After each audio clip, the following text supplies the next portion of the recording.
Ceci est un livre audio autogénéré par Google. Les éditions Max Milo présentent D'un monde à l'autre, autisme, le combat d'une mère, d'Olivia Catan. Ruben est le dernier d'une fratrie de 3 enfants.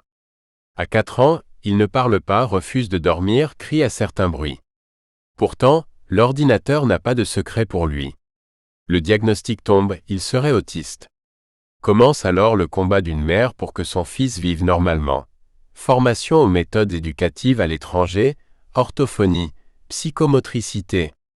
Elle devient son auxiliaire de vie scolaire.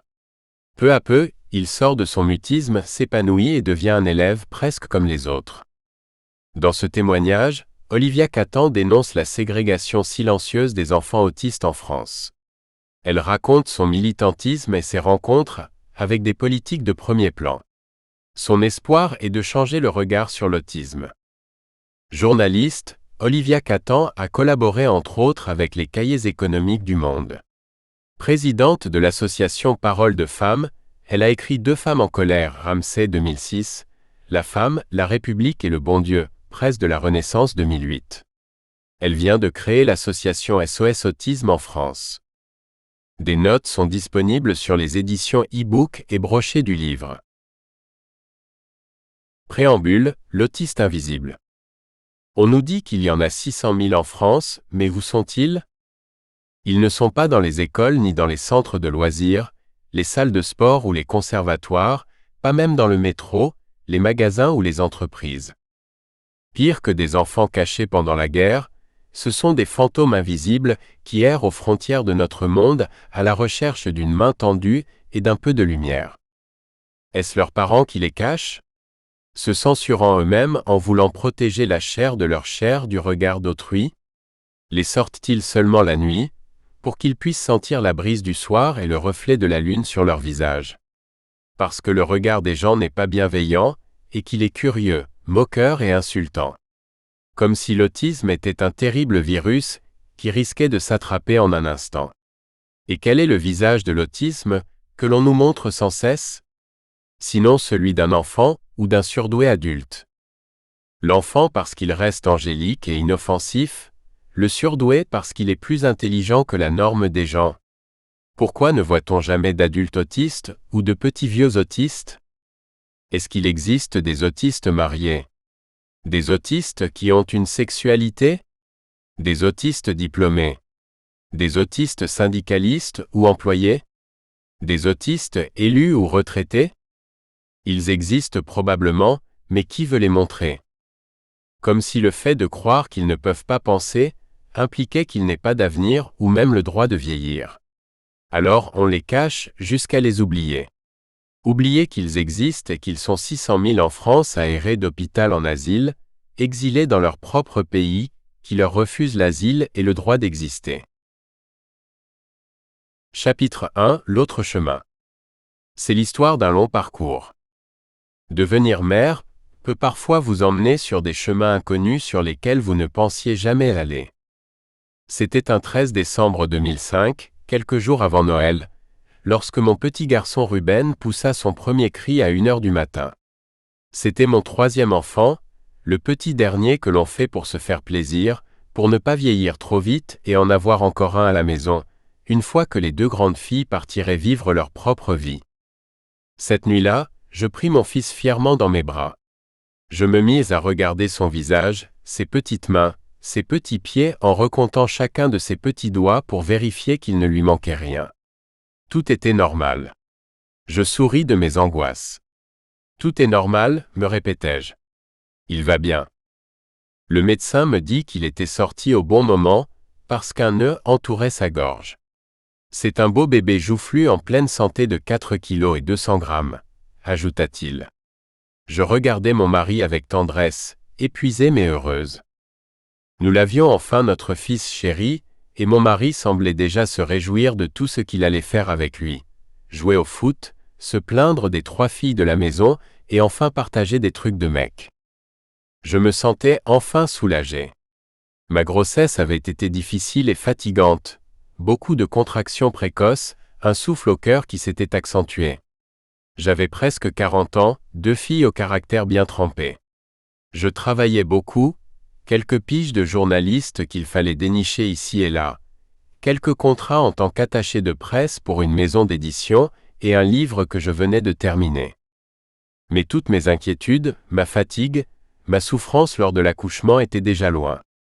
Il était là. Ruben était là.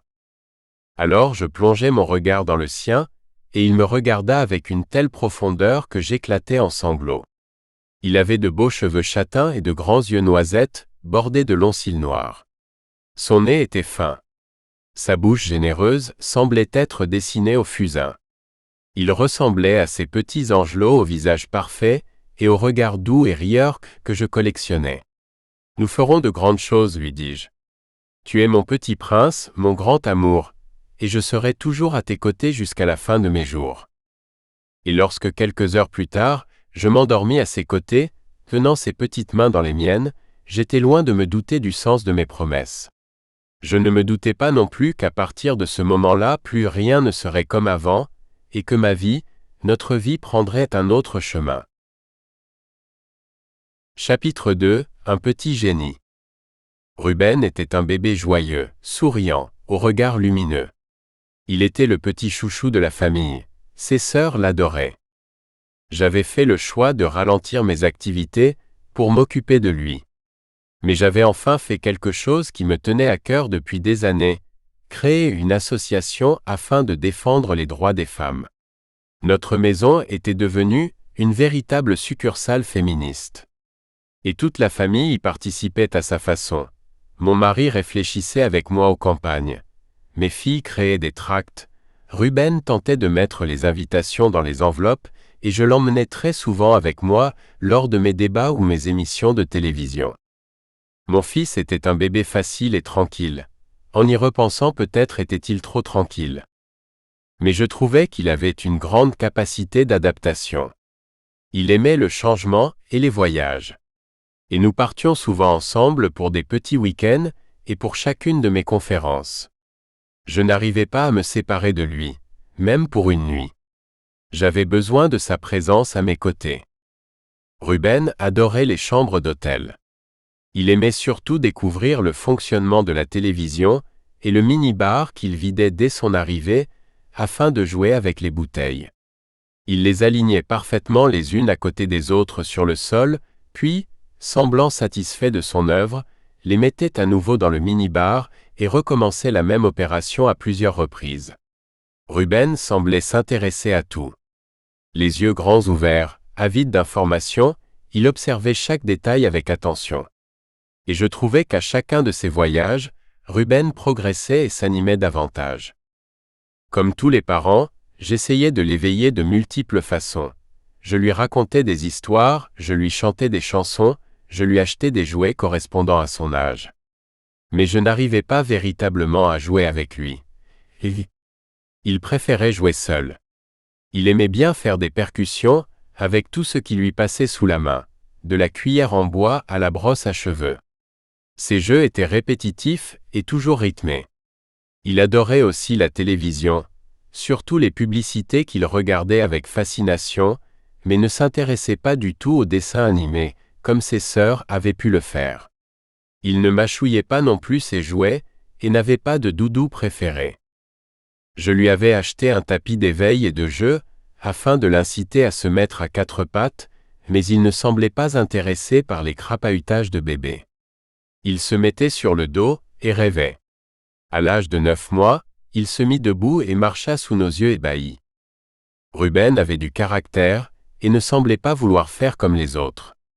Je le trouvais très différent de ses sœurs au niveau de son développement et de son comportement. Même s'il prononça ses premiers mots, « papa » suivi de « maman », bien avant elle, je le trouvais moins interactif. Dès l'âge de 1 an et demi, voyant sa sœur faire de l'ordinateur, il manifesta immédiatement son intérêt et passa beaucoup de temps à jouer à des programmes éducatifs. Il avait très vite appris à s'en servir. Il avait mémorisé le mot de passe et naviguait sur la toile avec délectation. Il dénichait des vidéos incroyables et se les repassait en boucle. Des vidéos d'enfants ou d'animaux, des publicités qu'il avait vues à la télévision le matin même. Il était très doué pour l'informatique, et se souvenait de chemins impensables pour retrouver ses vidéos préférées. Nous nous demandions même s'il ne savait pas déjà lire. Et comme tous parents, nous étions pleins d'admiration pour notre petit génie. Je l'observais souvent à son insu pendant qu'il jouait. Il prenait toujours un air sérieux, pensif, presque inquiet. Il semblait être tout le temps en train de réfléchir et d'analyser les situations. Il avait une telle vivacité et une profondeur dans le regard que je le trouvais bien plus mûr que les autres enfants de son âge. Il se faisait comprendre par des gestes et des regards insistants lorsqu'il avait faim ou soif, ou lorsqu'il voulait telle ou telle chose, mais étrangement il n'essayait pas de parler. Lorsque je l'appelais par son prénom, il ne me regardait pas, et cela m'agaçait. Alors je le lui répétais afin qu'il le mémorise. Il le prononçait, mais ne semblait pas comprendre que derrière ce prénom, c'était lui. Plus il grandissait, plus je le trouvais singulier et d'une intelligence au-dessus de la moyenne. Ruben était aussi très sensible à la musique. Bien sûr, tous nos enfants l'étaient. J'avais été chanteuse, son père et moi étions pianistes et nous les avions élevés dans la musique. Mais ses goûts musicaux n'étaient pas ceux d'un enfant. Il n'aimait pas les comptines, leur préférant les Beatles qu'il avait lui-même dénichés sur le net. Il n'avait que 2 ans lorsqu'il chantonna le concerto numéro 2 de Rachmaninoff, en soulignant avec précision chacun des différents mouvements avec ses petites mains. Je l'imaginais déjà devenir chef d'orchestre. À chaque fois que nous prenions la voiture, il choisissait un disque et mettait la bonne piste pour écouter son morceau préféré. Il semblait avoir mémorisé l'ordre des chansons de plusieurs CD. Il avait même instauré quelques rituels. Il avait ses disques de la semaine et ceux du week-end. Et lorsque nous allions dans notre petit chalet à la campagne, il mettait le disque de Laurent Voulzy, nous indiquant qu'il avait parfaitement compris où nous allions. Plus il grandissait, plus ce côté petit génie s'affirmait. Il m'étonnait, m'intriguait, m'impressionnait. Mais toutes ces particularités qu'il développait ne m'inquiétaient pas. Au contraire, elles me confortaient dans l'idée que Ruben était d'une intelligence rare. Ces manifestations d'émotion étaient, elles aussi, déconcertantes. Il pleurait parfois sans raison, ou riait devant une publicité qui n'était pas drôle. Peut-être voyait-il des choses que nous n'arrivions plus à voir, parce que nous n'avions plus notre regard d'enfant. Il avait aussi sa manière bien à lui de me montrer son amour. Il ne m'embrassait pas, et ne me serrait pas dans ses bras, mais se levait sur ma poitrine comme un petit bébé qui cherche le sein. Il faut dire que je l'avais allaité jusqu'à ses 2 ans, comme je l'avais fait pour ses sœurs. Peut-être l'avais-je allaité trop longtemps. Parce que même après son sevrage, il continuait à me mordiller le sein comme une tétine, pour s'endormir, lorsqu'il se faisait mal, ou pour calmer ses colères. Et je n'arrivais toujours pas à lui enlever cette habitude, qui devenait gênante et aliénante. À côté de tout ça, son langage ne se développait toujours pas. Après ces quelques mots arrivés très tôt, plus rien. Cela me préoccupait comme n'importe quel parent.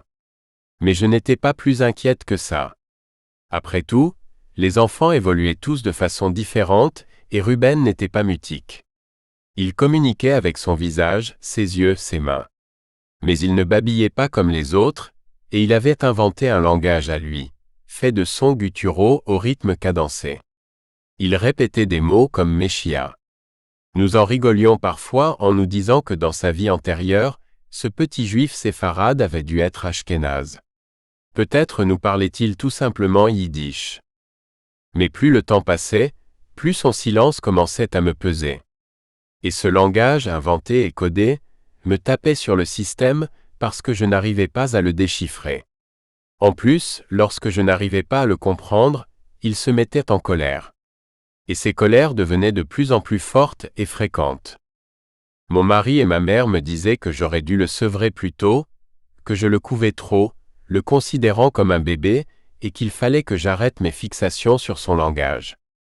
A-t-on déjà vu un enfant qui ne parle pas? Se moquait-il. Et là encore, je culpabilisais en me disant qu'ils avaient sûrement raison. Ruben finirait par parler.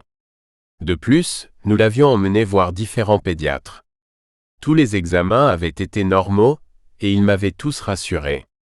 Je me faisais sans doute du souci pour rien.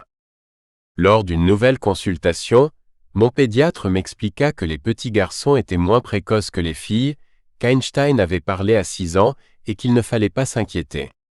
Vous savez, c'est le petit dernier, il prend son temps et refuse de grandir. Et puis 3 femmes à la maison, ça prend de la place. Vous devez sûrement le castrer, avait-il ajouté. Je trouvais cette dernière remarque freudienne, d'une misogynie à pleurer. Passons. Il avait raison sur un point. Ruben n'avait que 2 ans. Il avait encore le temps d'apprendre à parler. Il avait peut-être juste envie de rester dans mes jupons. Et cette idée de le pouponner plus longtemps ne me déplaisait pas tant que ça, j'aimais tellement m'occuper de mon petit bonhomme. Il fallait que j'arrête de prêter attention à son langage. Je devais me montrer patiente et le laisser grandir à son rythme. Mais plusieurs mois passèrent, et Ruben semblait se développer de façon désorganisée. Il progressait dans ses jeux, sa gestuelle, sa compréhension, mais ne parlait toujours pas. Il jouait au tennis avec son papa, et battait sa sœur aux jeux vidéo, mais elle avait très peur de monter sur une balançoire au parc. Il ne faisait plus pipi au lit la nuit, mais refusait d'enlever sa couche dans la journée. Et lorsque j'essayais de l'emmener aux toilettes, cela provoquait en lui une peur panique inexplicable. Au niveau de son alimentation, il refusait le moindre aliment solide. Il ne mastiquait pas, et semblait ne pas comprendre qu'il fallait mâcher avant d'avaler. Et j'avais tout essayé. Les petits gâteaux de bébé, les pots avec des petits morceaux. Mais dès que la texture n'était pas lisse, il recrachait l'aliment comme s'il ne supportait pas la sensation. Et je devais tout lui passer au mixeur, ou prendre des pots pour tout petit. Je l'emmenais de nouveau chez son pédiatre, afin de lui parler de son développement que je trouvais incohérent et déconcertant. Ruben allait fêter ses 3 ans, et je voyais bien que quelque chose n'allait pas. Le pédiatre n'était pas inquiet, mais afin de calmer mes angoisses, il me conseilla de consulter un ami à lui, pédopsychiatre. Situé dans un quartier chic de Paris, il nous reçut rapidement. J'y allais à contre-cœur, détestant les psys. Entre eux et moi, c'était une longue histoire liée à l'enfance. Une histoire que je n'avais pas envie de me rappeler, et qui ressurgissait insidieusement. Chapitre 3 Blessures d'enfance. Nul ne guérit de son enfance. Jean Ferrat. Mon frère souffrait, paraît-il, d'un mal inconnu appelé psychose. Il avait subi un traumatisme suite aux attentats de Carlos rue Marbeuf. Les vitres de son école primaire avaient été soufflées lors de l'explosion. Et mon frère était sorti de l'école, errant plusieurs heures tout seul avant qu'on ne le retrouve, apeuré, aux Champs-Élysées. Il avait 7 ans. Personne ne sut dire si ce fut cet attentat qui provoqua son mal, ou s'il le portait déjà en lui dès sa naissance. Je sais simplement qu'il était plus sensible que les autres, et qu'il avait peur de descendre l'escalier. Mais je me rappelle aussi qu'il parlait bien, que nous jouions au petit soldat de plomb, et que je l'aimais comme une sœur aime son petit frère plus jeune de 6 ans. Je me souviens encore de la détresse que je lisais sur le visage de ma mère, sans en comprendre la raison, son silence pesant si lourd sur mon cœur de petite fille. Puis le directeur du lycée de notre chère école publique expliqua à ma mère que mon frère était trop lent et qu'il devait quitter l'école. Selon ce monsieur, il existait des endroits spécialisés qui pourraient l'accueillir. Il n'était alors qu'en 4e. Pourtant, il avait un bon niveau général, il était juste un peu lent et pas très bon en mathématiques. Il adorait la musique. Il chantait très bien, et avait appris la guitare en un temps record. Il jouait du classique et du flamenco à la perfection. Il avait des amis gitans, et jouait avec eux tous les soirs, dans l'arrière-salle d'un magasin d'instruments, situé dans le 9e arrondissement de Paris. Il apprenait aussi les langues avec une facilité incroyable, et semblait doué pour tellement de choses. Mais la décision des instances du lycée était prise, il devait quitter l'école afin d'être soutenu davantage dans ses apprentissages. Ces endroits spécialisés n'étaient en fait que de sordides hôpitaux de jour pour des enfants hors normes dont on ne sait que faire. Des mouroirs où toutes les formes de faiblesse et de folie se côtoient. Toutes ces pauvres âmes perdues étaient mélangées, quel que soit le trouble que ces enfants présentaient. Mon frère ne supportait pas ces endroits effrayants. Il avait peur de la violence de certains adolescents, de leurs crises et de leurs cris stridents qui le heurtaient au plus profond. Alors il fuguait afin de fuir la folie, la tristesse et l'ennui. Lui qui avait soif d'apprendre, n'apprenait plus rien. Ma mère l'engueulait et le remettait là-bas, mais il ne se sentait pas à sa place. Alors les psys, ces grands hommes qui nous disent tout savoir et que ma mère croyait, lui proposèrent de le forcer un peu. Il finirait bien par s'y faire et par accepter l'inacceptable. Avec quelques cachets, il sera plus docile, plus calme, lui assurait-il. Après tout, comme ça, il ne pourra plus penser, plus ressentir. Il ne se rendra pas compte que la société n'avait pas voulu de lui, parce qu'il était un peu différent, si peu différent pourtant.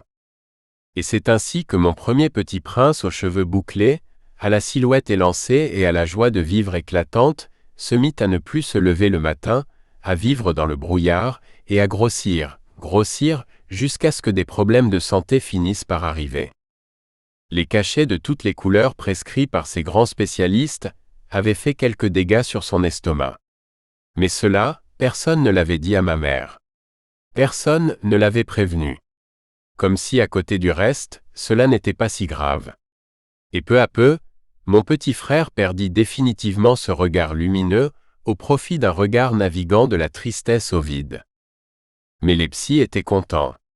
Ils ne lui avaient bousillé que son corps et quelques neurones.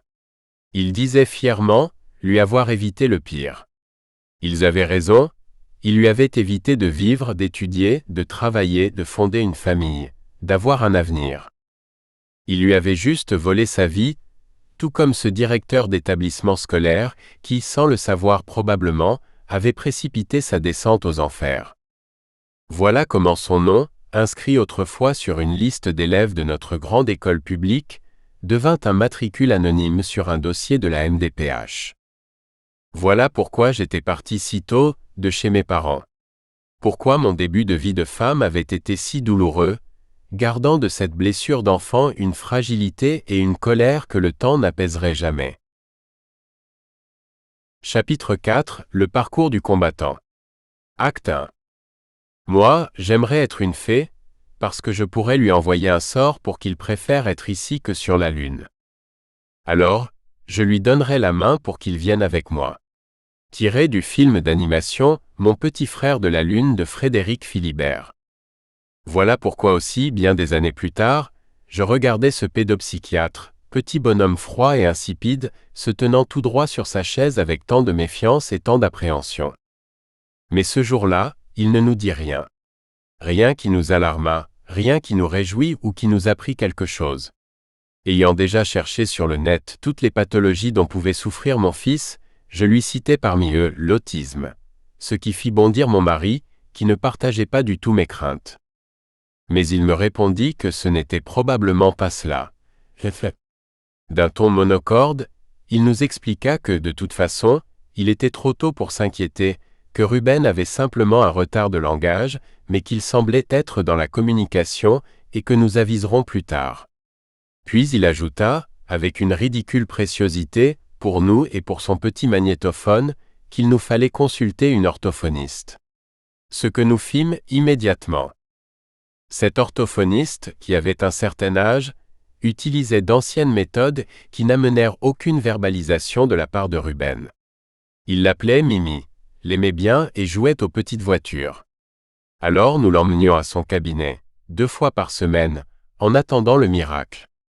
En vain. Ruben ne parlait toujours pas mais disait quelques syllabes signifiantes comme mage, pour fromage, et quelques mots-phrases comme coca d'accord. Mais ce n'étaient que des mots épars, sans aucune syntaxe. Une de ses collègues nous avait conseillé de consulter un pédopsychiatre de CMPP, me disant qu'ils avaient une grande expérience et qu'ils diagnostiqueraient facilement ce dont souffrait Ruben. Même si je n'y croyais pas vraiment, je pris rendez-vous. Que pouvions-nous faire d'autre d'ailleurs? Nous étions dans le noir total, le néant. Perdus face à notre fils, qui était devenu une véritable énigme. Nous observions chacune de ses attitudes. Nous essayions de déchiffrer chacun de ses regards. Nous cherchions dans des livres de psychologie. Nous demandions conseil auprès de nos amis. Connaissait-il un bon pédiatre, un bon psy qui pourrait nous aider? Nous étions déjà allés voir une bonne partie de ce qui se fait de mieux dans le domaine médical de la capitale. Alors, nous nous disions que peut-être celui-là finirait par trouver pourquoi Ruben ne parlait toujours pas. Le pédopsychiatre du CMPP nous proposa un suivi régulier. Nous y allions une fois par semaine.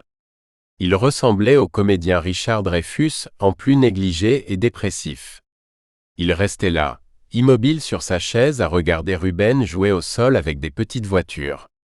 Mon mari et moi échangions des regards complices, ne comprenant pas ce qu'il était en train de faire au juste. Mais nous supposions qu'avant de commencer le véritable travail avec lui, il l'observait afin de l'évaluer. Les séances s'enchaînaient, et il ne se passait toujours rien. Il ne nous parlait presque pas, et lorsque j'essayais d'entamer une conversation à la fin de la séance afin de lui parler du comportement de Ruben à la maison, il y coupait court en me faisant comprendre que la séance était terminée. La vie familiale devenait difficile.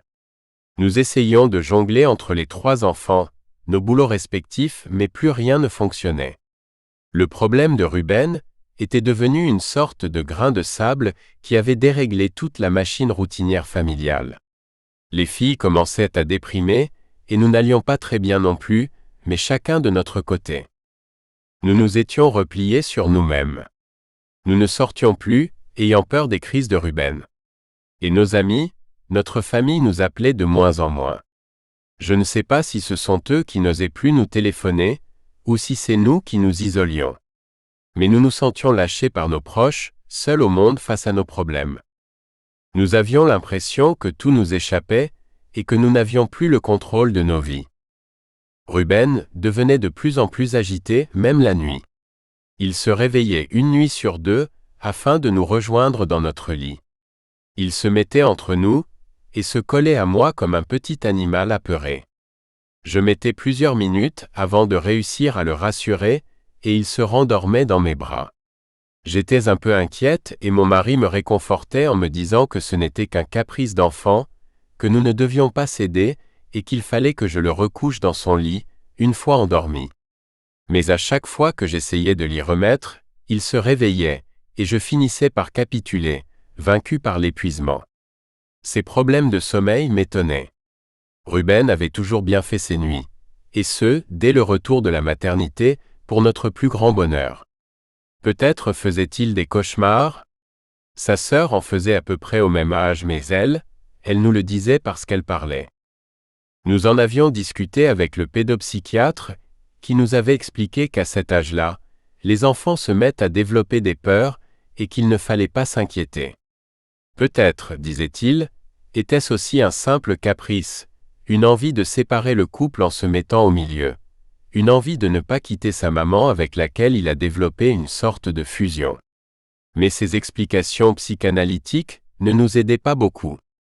Nous n'avions pas l'intention de faire une thèse sur le sommeil des enfants de 3 ans. Ce qui nous aurait intéressé, c'est qu'il nous explique davantage quoi faire afin d'aider notre fils à dormir la nuit, et surtout comment calmer ses angoisses. Alors nous avons tout essayé.